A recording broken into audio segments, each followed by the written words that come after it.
All right, folks, getting word that I am live. Let's get ready to go. This is Armored Core Project Phantasma for the PlayStation.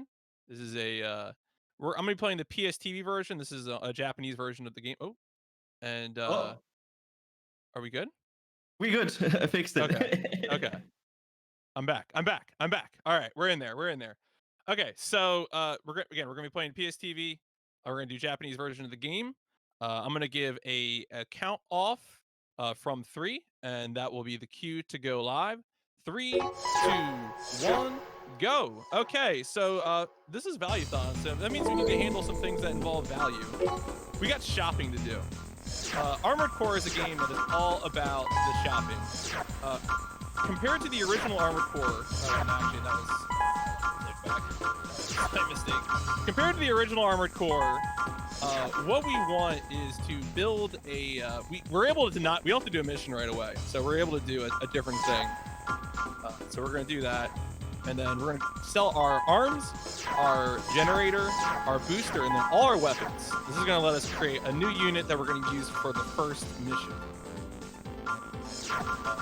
So that means we'll start with these arms. These arms are important for reasons I'll go into. This is just kind of the best generator in the game, the best boosters, and then also we're going to use this weapon. This is an energy weapon. Energy weapons are important because energy weapons do not consume ammunition. They don't consume money when firing. So like normally if you fire a machine gun in this game, you have to pay for the rounds you use at the end of the game.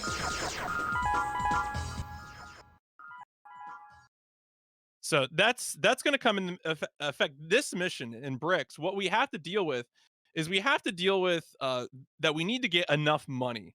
I'm going to be trying to blow up those crates because the crates give me bonus money, and so I'm going to be destroying enough of these crates. The game only needs us to destroy some enemies here to complete the mission, but we're able to take advantage of this.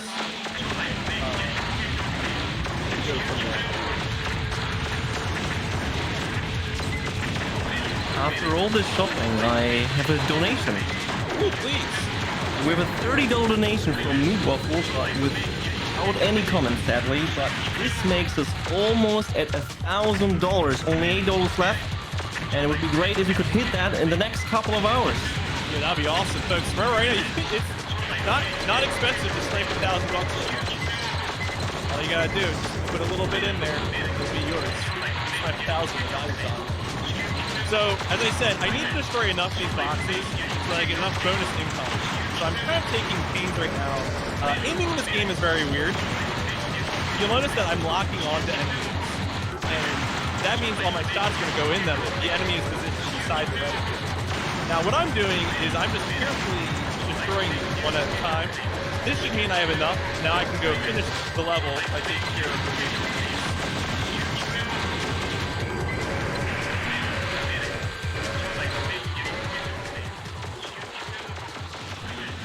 If we didn't need the money, we could just go destroy these 4 enemies right away, but we had to take care of that.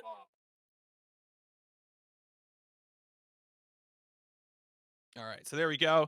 And as long as we have 90, so we need 93,090 in order to progress, and we got exactly, well, just a little bit more. So that's good news. So that means the next thing we're going to do is change our legs. This is what I accidentally did before. Sell the legs, and now we're going to buy new legs. The reason we need a particular build is so that we can go out of bounds. The out of bounds build requires big shoulders, fast bipedal legs, and the particular core that we came default equipped with. Now that we have those things, we're going to be able to go out of bounds in the next level.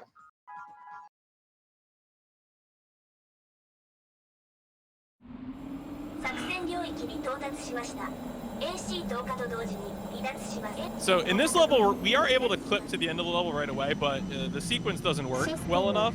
So we end up having to do like the first part of the sequence. So we're going to knock down this energy door, and that's going to give us what we need to, to progress. But once we knock down the energy door, we're just going to use an out of bounds clip to get where we need.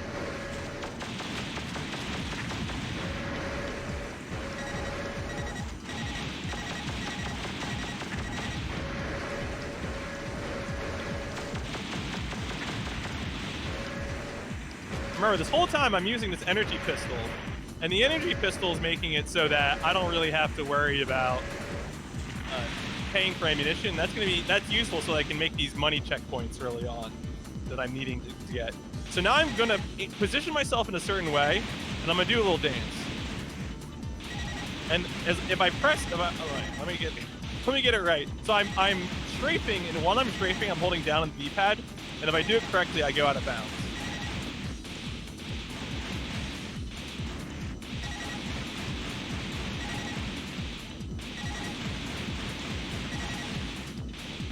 All right, here we go. We got stuck.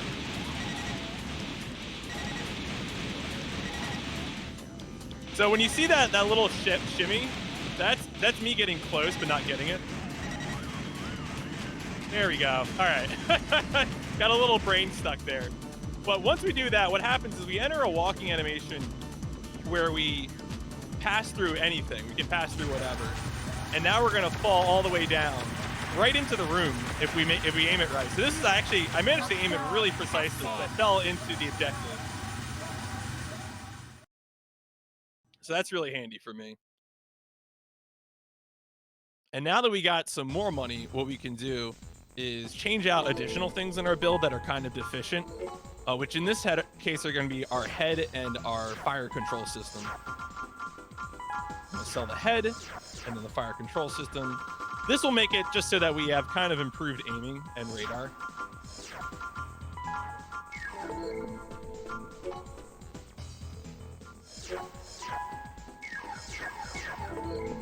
Those things auto-equip. In this game, if you enter the garage and you don't have things that are necessary equipped and you only have one of them, the game will just automatically equip them for you. So that's one such example there where I sell the things I had before, I buy new things, and that makes it easy just to get in there. Here, we're going to take out the first and last car in this convoy, and then we'll fight a bunch of enemies. The biggest concern here is just managing our ammunition.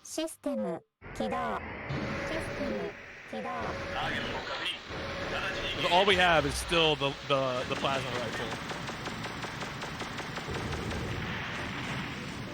And you can't lock onto these trucks. All right, that's good. Sometimes enemies can get here and knock you off the trucks, which can be really frustrating.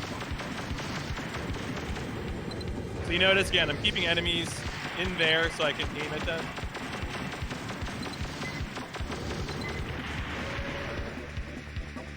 There's going to be a total of 5 of these guys. Those 2 usually aggro me over here, and then there's 2 more that usually are over here. I say usually, sometimes they just get very aggressive. All right, I ended up... So energy weapons don't cost money, but they do require energy management. So you do need energy to fire them. And in that case, I was low on energy, so I just kind of bailed off so I could recharge. Now, if you're not familiar with Armored Core control scheme, this is a pretty early PS1 game, so I'm not using the analog sticks at all. Everything I'm doing is D-pad and shoulder buttons to move around. It's R2 to look down, L2 to look up. That guy got behind me. All right. Once that guy's taken care of, we're good. Now we're going to get a little cutscene. We're going to meet the villain of Project Phantasma, who is Stinger.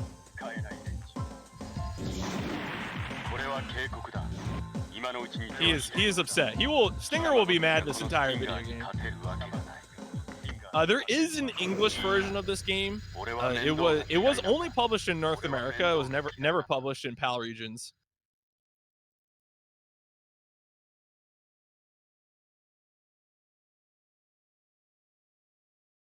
And there we go. So now we're going to have 2 missions in a row where we're going to make use of the out of bounds glitch.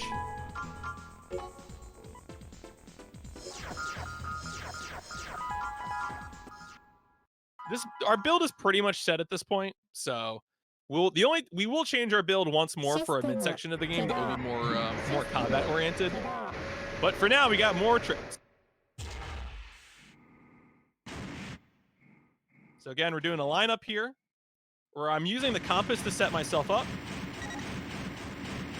And then I'm going to boost a certain amount while I'm falling to the left.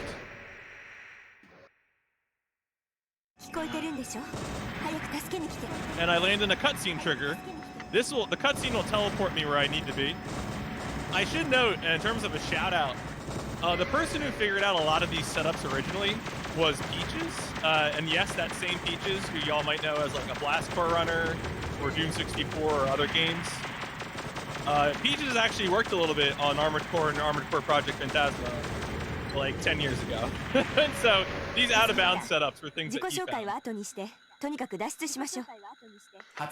I got to ask him about it. It was pretty fun. Oh, that reminds me, actually. I think I was supposed to message him before I started this run. Whoops. All right, no one needs to know about that. There's no evidence. At this point, the rest of the mission is pretty much story. We're going to be escorting our friend here, Sumika. Actually, I have a long and skippable cutscene here.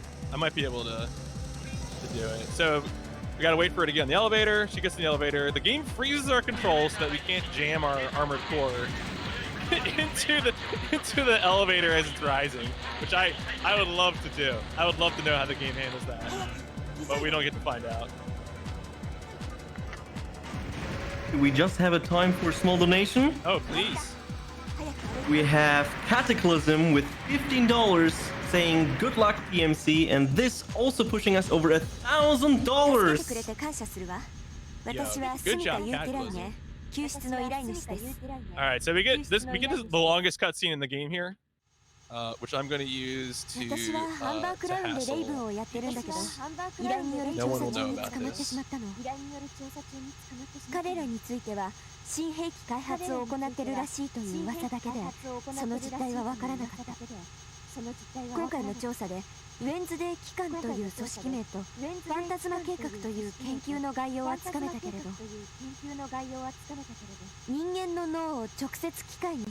Alright, cool. We did it. Mission accomplished. What value? What value? 1,000 monies.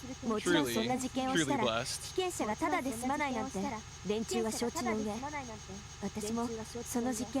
So Sumika is telling us that the bad guys in the game are the Doomsday Organization, and they are trying to use the powerful secret Project Phantasma to do evil, and she wants to hire us, a mercenary, to stop them. I should note that in the original Japanese version of the game, the the name of the evil organization is the Wednesday Organization. As we all know, Wednesdays are bad.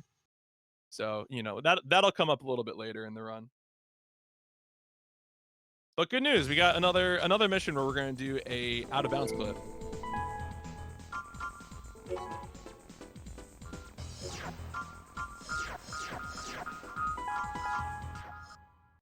This is basically a Kingsfield level. If you like Kingsfield looking stuff, they pretty much just put a Kingsfield level in the game. Bad news, we're pretty much going to skip all of it.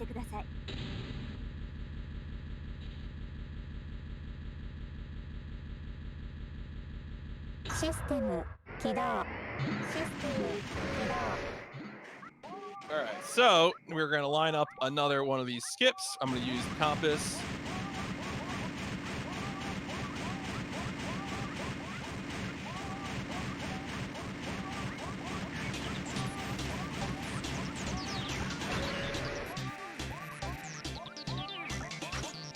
So I should note that when we're out of bounds, we can actually wrap through the coordinate system. So the distance we're traveling is so far that we're going to wrap through the bottom of the map and come out the top and continue falling to our left. And if I've aimed it correctly, I will fall into the end room of the level. Aha! Ha ha ha!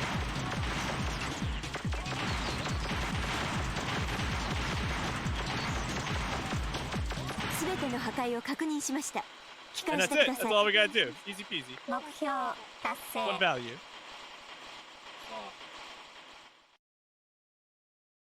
So that's pretty useful. That's a good trick.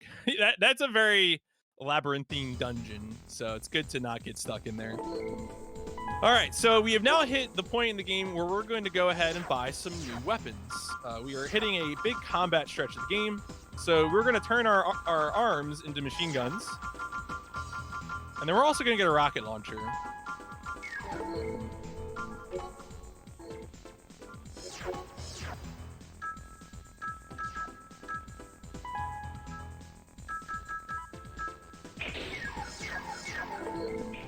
Cool. So now that we have those useful tools, we will proceed to do a blockade running mission where we will destroy 2 separate convoys of trucks. System 起動。System 起動。輸送部隊確認。輸送部隊確認。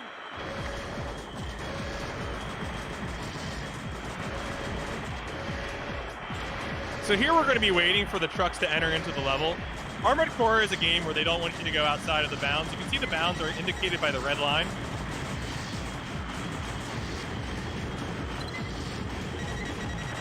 So I'm just kind of dancing in front of them because there's a chance that weapons could knock me out of bounds and I would fail the mission.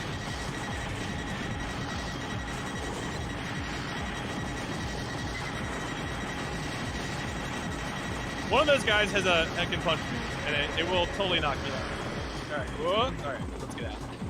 So now we need to go to the other road where the other convoy has been driving over.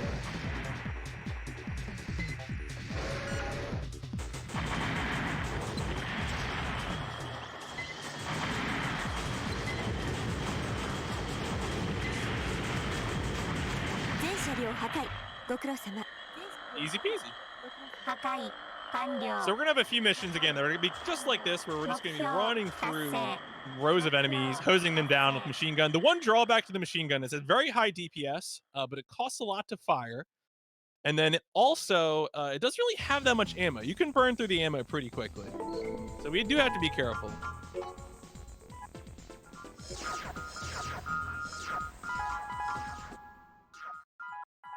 Time for Jungle Cruise. Jungle Cruise is a very cinematic mission of the Armored Core PS1 games. Project Phantasma was the one that was the most story-focused. There was way more in-mission cutscenes in this game than any of the other PS1 Armored Core games. So here we're trying to capture a VIP from the evil Doomsday organization.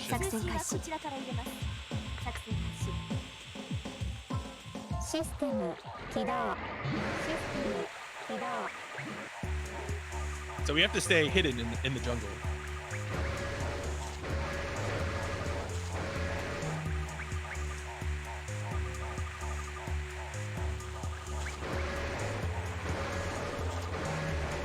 I should know one thing you can do to maintain boost when you're trying to get places faster is that when there's a jumping motion that you can do that doesn't use up energy, and while you're in the air, you can regain boost. So what you'll see me doing a lot is just boost hopping, where I'm sliding across the ground. I do a hop in order to regain some energy. This is one of the few times in all of Armored Core where they show a model of a human being. Usually don't see people in Armored Core games, so this is pretty unusual. Look at a little tiny PS1 man.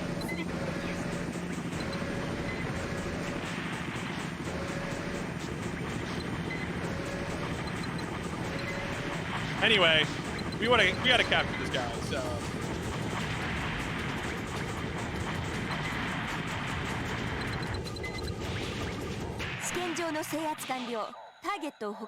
And once we destroy everything, we get to capture the guy, and that's it. That's Sumika's Armored Core. You can tell it's, I guess that she's a lady because it's pink. Very sophisticated coding that they are doing with the characters here. Anyway, put your hands up. You tiny little PS1 man.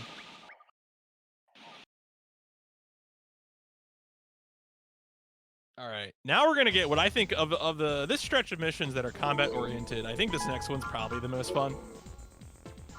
This is gonna be the slaughterhouse, where we're gonna basically try to spawn camp a bunch of enemies. But the enemies aren't all in the same place. We gotta jump around a bit to do it.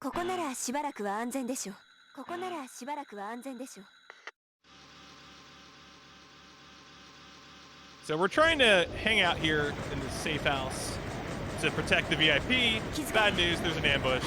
It's it's not a safe house, it's a slaughterhouse. システム起動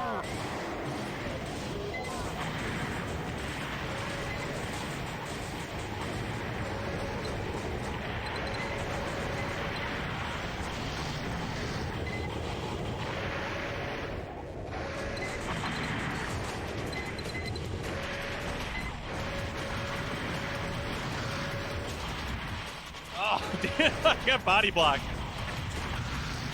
I was trying to keep that guy in there, because then I can spawn camp him and his brother.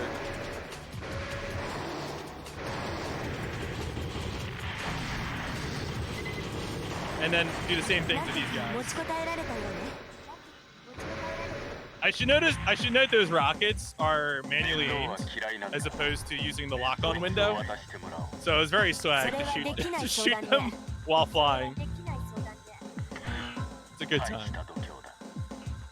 Anyway, it's Stinger again. Stinger's mad at us as usual, so we'll fight him.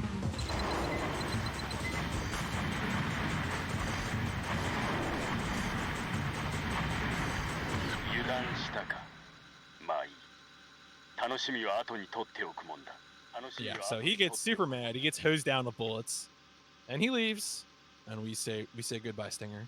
目標 We'll see him again a few times. 目標達成 Sumika's just in the air.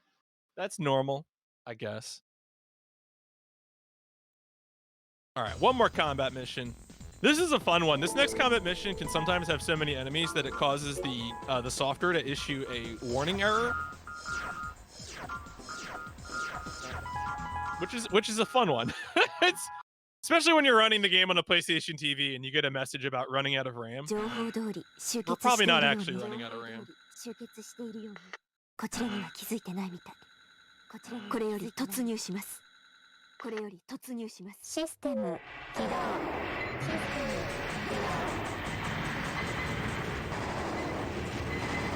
So what I'm going to be doing here is trying to manage my ammunition so that I don't use too much machine gun.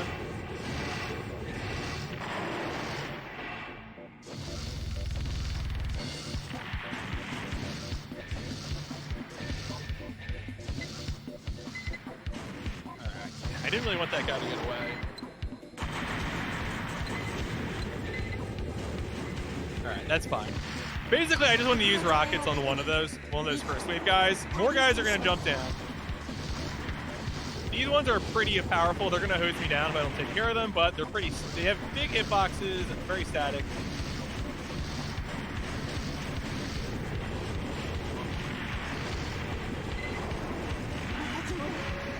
Now more enemies are going to jump down from the ceiling. Usually they all clump in front, but they didn't do. So I was trying to get them with rockets. As you can see here, we got some real good 3 FPS gameplay.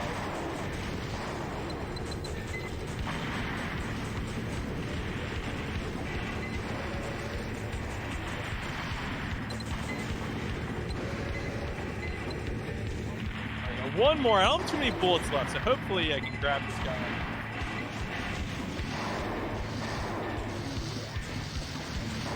Oh, Sumika! Stop body blocking!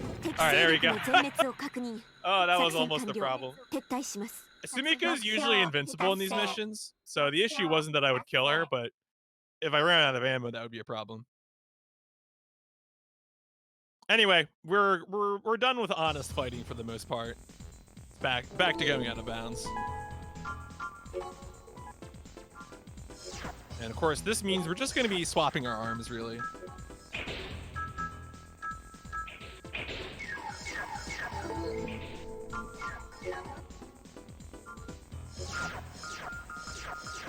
Oh yeah, pay attention to the loading screen here. Mission codename Deadly Blow. Mission place, the Wednesday Organization headquarters. Damn Wednesdays again.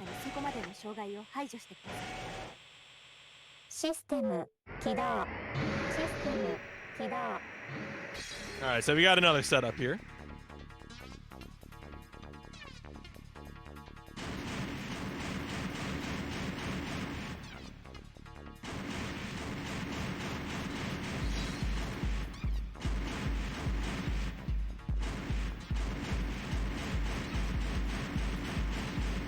There we go. So this one, the walking animations could put me straight into the cutscene zone. So it just activates the cutscene that I'm trying to get to.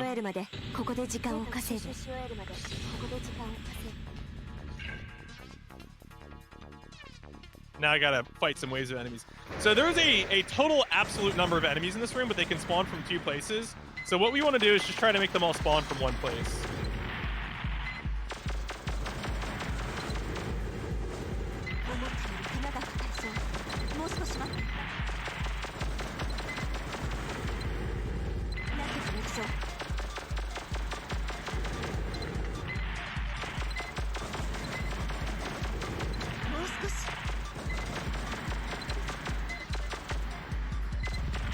So even though I got basically them all to spawn from the 1 place, I'm good because it's a total number thing. It's not like they have to be X from 1 and the same from the other.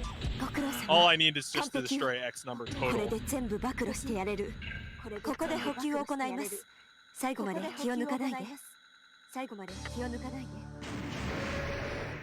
Alright, so now instead of going back through the base, like we didn't do before, we're gonna fall through the floor and appear in the sky. But we need to do it in the right place. You can't just do it anywhere. We're going to use our mini-map to guide us, because there should be some enemy triangles.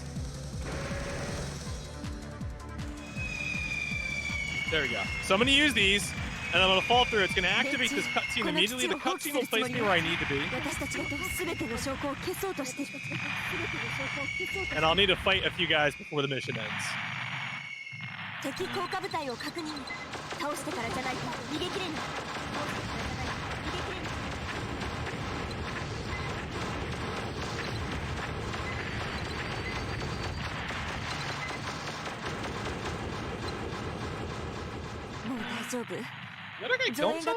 Okay, so there are explosive canisters all around, and there's a chance that one of the 3 enemies I'm fighting, or all of them really, might just shoot an explosive in their face and blow up.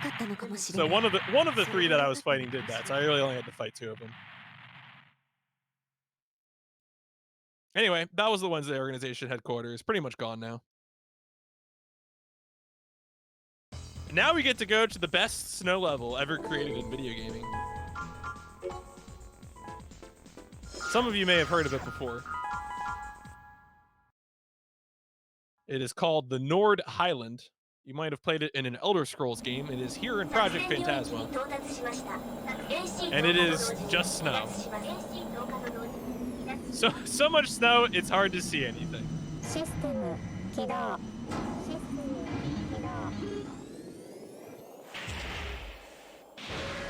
Oh, yep, there's the ground.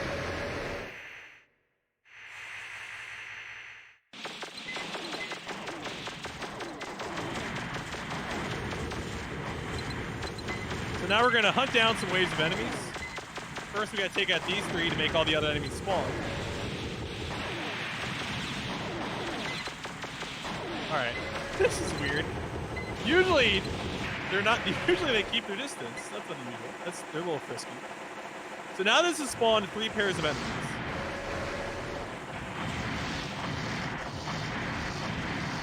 And we're going to use our rockets to take out these big AT-ATs.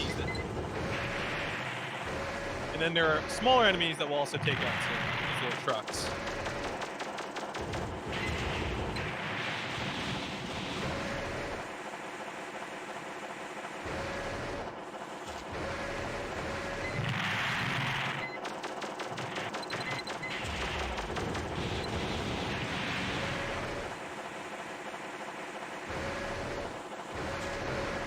One of the rocket guys is hidden behind this hill, which is easy to see. Can't you tell there's a hill there? Come on.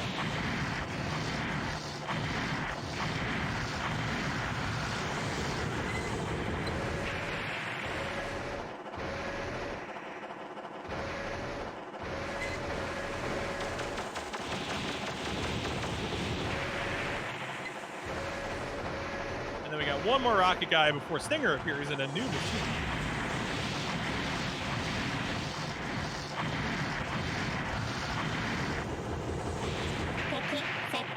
Cool. So now Stinger will appear, and we're gonna hopefully shoot him with about 6 rockets as soon as he spawns in front of us, it's the ideal outcome.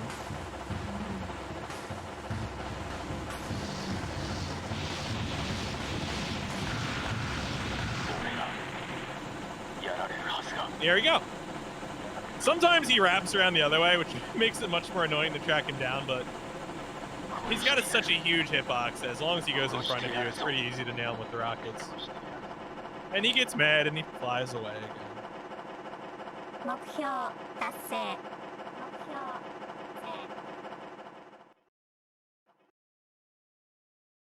All right, cool. Well, that was Skyrim.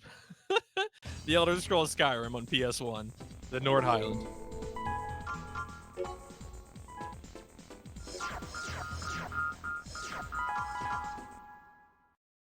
Now we're going to do what's probably my favorite out of bounds setup, just because this is something that's going to be easy to execute, but kind of interesting.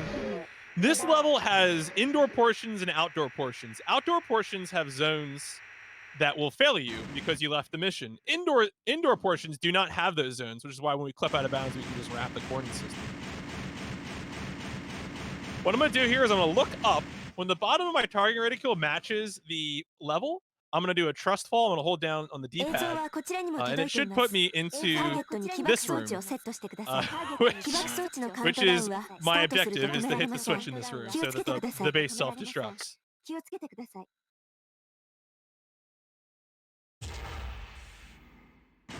Ah, there we go. So we hit the switch, and then we got to get out of dodge. But it's not easy. You might say, hey, BMC, why not just go out of bounds again? It's so easy to go out of bounds. But the problem is that when we go out of bounds here, we are so close to the bottom of the coordinate system that we will immediately wrap. And if we wrap, we will enter into a mission failure zone. So you just can't do it. You have to go over here and then fall out. Here you can safely wrap the coordinate system. Face the east, wait a second, fall to your right, and you'll fall through the portion of the level that divides the indoors and outdoors. And you win the mission. Simple, right? just a good time in the video game. So, didn't even have to fire a shot.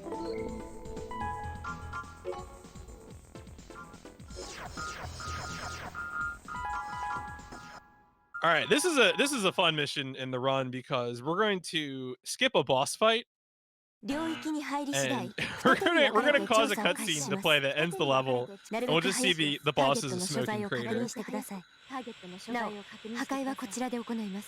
So there is an underground subway tunnel in this map that we're supposed to follow, and we're supposed to go into other areas to like raise the gates in the subway tunnel, but we know where we need to go, and as I've clearly established at this point, we can go out of bounds.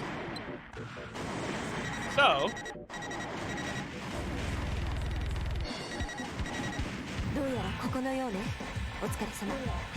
just do a pose, entering into the cutscene at the end of the level, and there you are.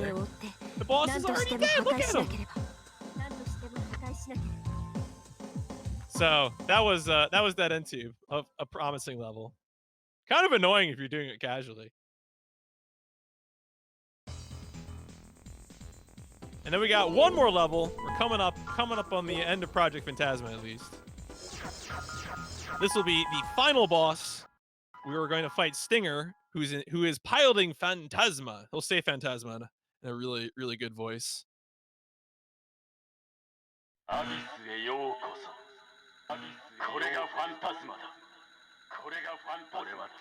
Phantasma. So this guy has a laser attack that looks like a disco ball, and he is invulnerable while he's doing it. So we just need to hope he doesn't. He's gonna open the fight with it, but it's RNG whether he uses it after that.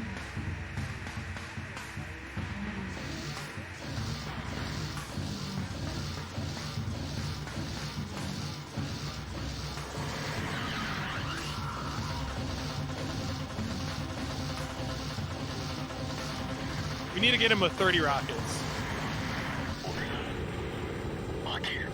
Ah, yo, one laser Phantasma. So that is, you just saw an optimal Phantasma fight. Time is going to happen. Traditionally in Armored Core Project Phantasma, time always happens when the save prompt appears, which don't worry is before the credits. We will have a once cutscene that we short minute-long cutscene, and then we'll have time on the marathon for this run. But yeah, that was a super optimal Phantasma fight. I think I have the world record in this game, which is like 33:11, and that's with a 3 laser Phantasma fight. So he got 2 more lasers off, and when he's doing the lasers, I'm not shooting because again, he's invulnerable during those lasers. Here's Sumika thanks us for our efforts, but tells us that we cost too much and we should charge less next time.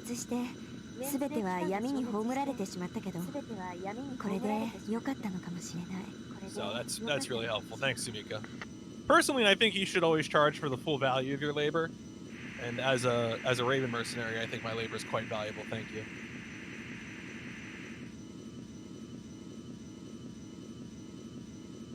Yep, so there we go. We fly off.